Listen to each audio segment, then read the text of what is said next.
Kwigenezo rya mbere myandagaro no mwaka umukuru w'inama nkenguzamateka yarahaye umubonano mubiri we ubuserukira igihugu ca Algeria mu Burundi Ambassadeur Hamid Boukrif.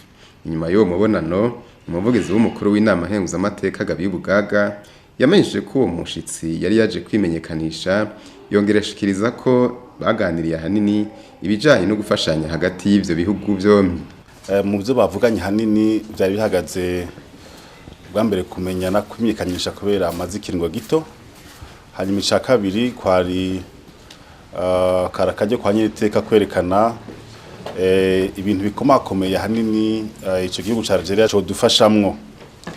Hariho gitigiri kitari gito c'abarundi bize mu gihugu ca Algeria imyaka myinshi kuva kera nari nyiteka rero acarasaba yuko hamwe byoba byiza kandi byoshoboka ico gihugu cyo bandanya kidufasha kugira ngo dushobore kuronka abaja kurahura ubumenyi muri ico gihugu mu bisata byisumbuye nka za master na doctora mu bisata bimwe bimwe igihugu cacu gikeneyemwo incabwenge. Aho naho hagaruka hanini nk'ivyerekeye mu gisata cerekeye ubutare, aho usanga hariho abafise dufise abavyize bake mu gisata cerekeye uburimyi n'ubworozi bakeneye gufasha muri ico gisata kuko abarundi benshi babeshejwe n'uburimyi n'ubworozi.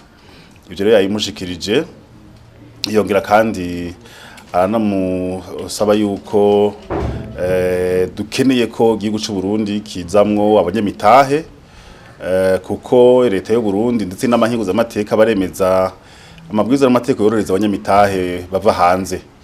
Ivyo rero bikaza gufasha kugira ngo ubuzima bw'abene gihugu butera bwisunura.